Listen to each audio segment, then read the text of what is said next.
Ok, à Bezrat Hashem, nous allons voir aujourd'hui le pshat dans le Martit à Shekel que nous donne le Midrash sur une phrase a priori étonnante. Zeyitnu, Zeyitnu. Ki tisait rosh ben Israël lifkodehem menatenu ish kofer nafsho. Hashem bifkodotam. Zeyitnu, kol envers la pekudim. Ça veut dire quoi Zé? Quand je dis Zé, c'est on montre avec le doigt. Zeyitnu. Alors le Midrash Tanchuma, et je cite, nous apporte une explication de Rabbi Meir Baalanes. Zeyitnu, Amar Rabbi Meir, Kemin matbea shel esh otzi HaKadosh Baruch Hu mitachat kisei hakavod ve'er'ahu le Moshe ve'amar lo zeyitnu kazeyitnu. Donc Hachem il a sorti donc une matbea shel esh mitachat kisei hakavod, il a dit zeyitnu, zeyitnu. Et dans le Midrash Rabbah, il y a marqué que Moshe Rabbeinu nitkasha dans le Martit à Shekel. Il avait des difficultés à bien saisir le Martit à Shekel. Et HaKadosh Baruch Hu, donc il a sorti pour lui expliquer le concept et la notion de Martit à Shekel. Martit à Shekel, bitachat kisei hakavod, bitachat kisei hakavod, matbea shel esh. Et il lui a dit voilà, zeyitnu, c'est ça qu'ils devront donner.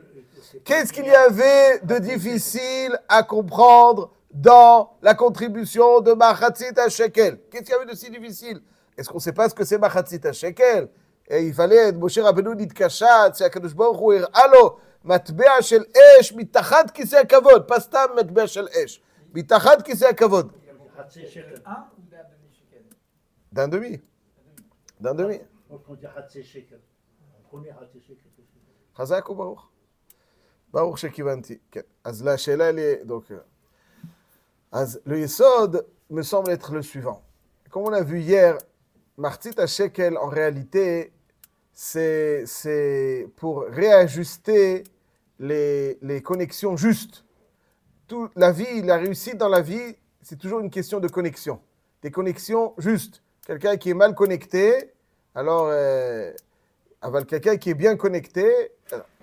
Ceci étant, lorsqu'on contribue à hauteur de Martit à Shekel pour le Mishkan, comme c'est marqué, pour les korbanot, tout au long de l'histoire. Alors, avec une action, il y a deux choses. Parce qu'en réalité, il y a une totsa, mais on obtient deux choses. Parce qu'on sait que Israël aura été avec Uchabrichu Chadem. Alors, quand on s'investit pour un lien entre personnes qui vont graviter autour du Beth Amikdash. C'est-à-dire tout le monde va graviter autour du Beth Amikdash. Tout le monde donne un demi-shekel. On rallie cette entité qui est constituée qui est Oraita Israël ou Kuchabrichu Chadem. C'est-à-dire qu'il y a une seule entité. Donc quand je m'exprime en tant que moitié et je contribue pour exprimer donc ces sentiments, donc la contribution qui exprime ce sentiment, elle me rapproche de ce centre duquel tout le monde va se rapprocher pour finalement reconstituer, ou plutôt consolider et rapprocher cette entité première.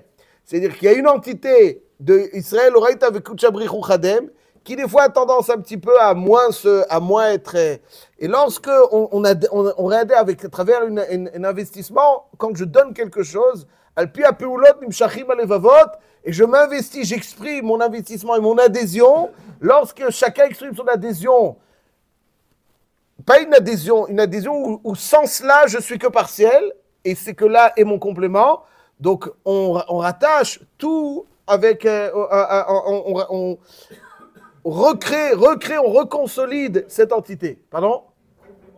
Voilà, on recrée cette complémentarité. Tout le monde donc réadhère à cela. Donc, c'est pas, on fait une Martit à Shekel par rapport aux autres et Martit à Shekel par rapport à Hachem. Quand je m'approche de mon essence, tout naturellement, tout se fait ensemble, une pierre deux coups. Ça, c'est donc le Yesod. Ceci étant, Moshe Rabbeinu nitkasha, qu'est-ce qu'il avait compris? Il dit, Ribono shel olam, le Am Israël, keshem shepartzufem shonim kach deotem shonot. C'est très dur, chacun il a son avis. Il y a deux juifs, il y a toujours trois avis. Comment on peut dire que le fait de donner Martit à Shekel, c'est ça qui va créer c'est tellement dur, c'est tellement dur. Aval le Yesod, c'est ça, parce que tu vas donner, alors quoi, tu vas arriver à à rallier tout. Ce que tu vas donner, tu vas rallier tout. Tu vas donner. C'est ça qui va créer. אז Hachem, הוציא לו מטבע מתחת כיסא הכבוד. Pourquoi il a sorti? Alors, c'est des choses très profondes. On va essayer de goûter, à mon humble avis, ce qu'on peut dire dans cela. Ça veut dire, c'est ça la question de Moshe Rabbeinu. C'est parce qu'ils vont donner Martzit à Shekel, alors quoi? On va créer un mouvement commun, collectif. Ouais, on va créer un mouvement collectif. Comme ça, de Kedikar. Mouvement collectif pour tout être Mechaber. Il y a un Balamor qui dit quelque chose que j'aime beaucoup dans son introduction. Le Balamor, c'est qui le Balamor? Le Rif, il a donc, pour la première fois, écrit toutes les maskanotes des Gemarot. Mais ce n'est pas composé tel que le Rambam ou le Tour le font en fonction de sujet. C'est à chaque fois, chaque Sugia, ce qui ressort halachiquement parlant. Ça, c'est le Rif. Et l'un des Rishonim qui a écrit le plus de Hasagot sur le Rif, c'est-à-dire qui a fait donc... il n'était pas toujours d'accord avec les conclusions du Rif, c'est Rabbeinu Zrahia Levi, le Raza, Baal HaMaor. L'un des plus grands défenseurs du Rif, c'est le Ramban.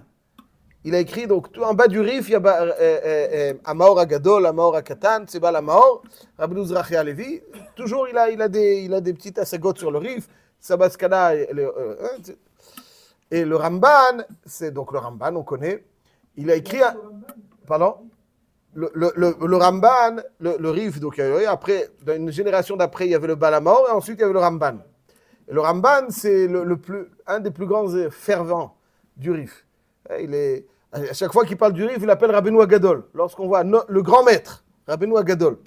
Et il se bat, Milchemet Hashem, il a appelé son livre Milchemet Hashem, et il se bat pour donner raison au Rif. Toujours, le grand protecteur des psakim du Rif, c'est le Ramban. Le plus grand protecteur. À chaque fois que dans les Chidushah, Ramban, le Ramban, il a écrit un chibour sur le Rif et un chibour à la chasse, un chibour à la Torah, entre autres.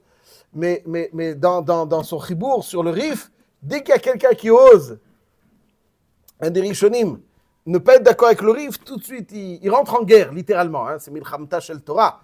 Aval néanmoins, Milchamta Shel Torah, il est là à développer énormément pour donner raison au Rif. Ceci étant, le Raza, donc c'est l'un des Messigim sur le Rif, il y a aussi le Ra'avad, mais le Raza, il a une Akdama. Et dans sa Akdama, il a des phrases que j'aime beaucoup et qu'on va partager rapidement. Il dit comme ça. On a dit ce matin, les Ma'an nizamecha chavod velo idom, Adonai Elohai leolam odeka, afin que le kavod te chante. C'est quoi dire quoi le kavod te chante? C'est qui le kavod? Le kavod, il va chanter Hachem, le Ma'an nizamecha kavod velo idom. Il dit le Baal HaMaor, Bimkomot Rabim, Bakatuv, Nikret HaNefesh HaChaya, Kavod. Le Neshama, l'âme juive, elle s'appelle Kavod. C'est marqué Oura Kevodi. Oura Kevodi. Dit David Ameler. Donc Kavod, c'est. Alors il dit pourquoi il s'appelle Kavod. Quel rapport la Neshama et le Kavod? Il dit le Baal HaMaor, qui a boré Atzala la Adam, Mikise Kevodo. C'est-à-dire qu'il il a pris une partie du Kiseh à Kavod. Et il a insufflé en le juif. Ouais, c'est des choses très profondes, en tout cas, c'est ce qu'il dit. Qui a boré Atzala la Adam Kiseh Kevodo. Uba Natan alav mehodo. Et donc, par ce biais, il lui a donné de son rayonnement et de sa splendeur. Un juif, il est animé d'une partie du Kiseh Kavod d'Hachem.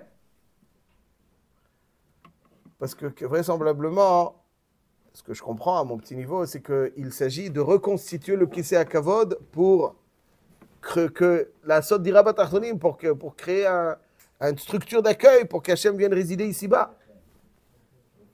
Ça, c'est donc c'est le Kiseh HaKavod. Ça, c'est le Kiseh HaKavod. N'est-ce pas? Ça veut dire le Kiseh HaKavod, il faut le reconstituer ici-bas. C'est pour ça que la Neshama, elle s'appelle Kavod. C'est pour ça que j'ai un Kavod. Et il dit... Donc, c'est ça qui dit donc Vanatan alav mehodo, vehu ha'etzem. Et là, cette phrase, je souligne dans notre contexte, vehu ha'etzem anichsaf el yesodo. C'est l'essence qui est nichsaf, qui aspire, qui désire se rattacher à sa source. Ici, il y a un grand yesod, le Baal HaMaor. Ce yesod-là est évoqué aussi dans le Sfat Emet. Il y a marqué dans le Sfat Emet, en réponse à la question de tous les Rishonim, il y a une mitzvah de Havat Hashem. Comment on peut demander à Hashem, ordonner, sur quel bouton on doit appuyer pour aimer?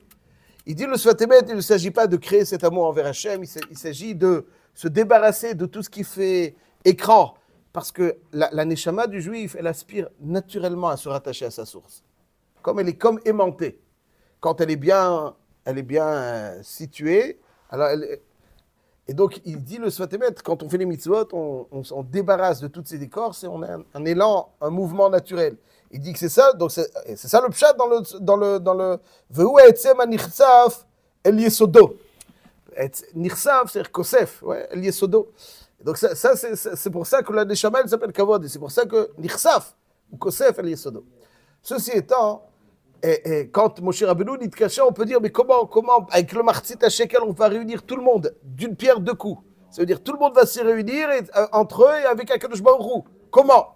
Et là-dessus, Akadosh Baruch Hu, il lui a montré Matbea Shel Esh mitachat Kisei HaKavod. C'est-à-dire qu'en réalité, les âmes juives proviennent du Kisei HaKavod. Et comme parce qu'elles doivent constituer le trône divin, Hachem doit résider ici-bas. Et naturellement, elles aspirent à se rattacher à Hachem. Et donc, le martzit, c'est l'essence du Ham Israël. C'est-à-dire que des fois, quand il y a trop Yetzer Hara, on vit dans l'illusion, alors on a l'impression que l'autre il est insupportable, l'autre il est insupportable, l'autre il est etc. Malheureusement, on voit que lorsque le Ham Israël est dans des situations un peu difficiles, Hachem, tout le monde se retrouve. Moi, Pshat, c'est pourquoi tout le monde se retrouve. Parce que quoi? Parce qu'on a peur? Non. Parce que quand on sort du Dimayon, alors on se rattache à l'essence, et l'essence, elle est unie. L'essence, elle est unie. Ouais, je termine là-dessus.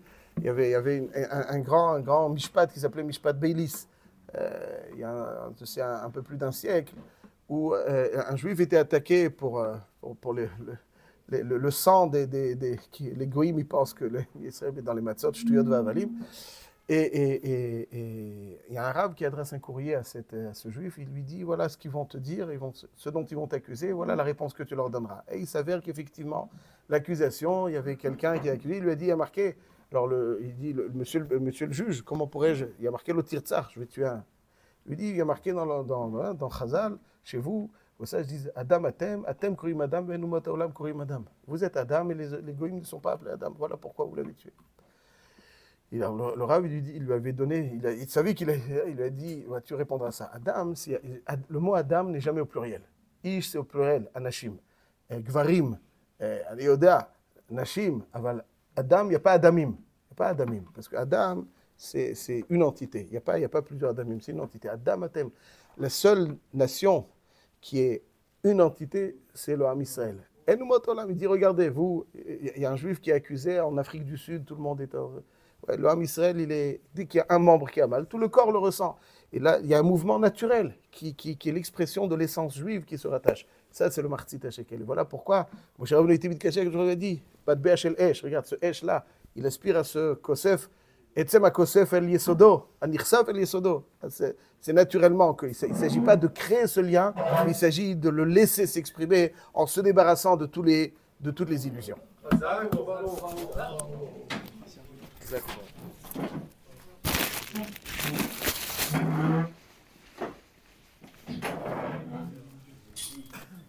Quoi Je n'ai pas téléphoné. Il y avait des nouvelles de toi. Par qui? Par ton frère. Ah.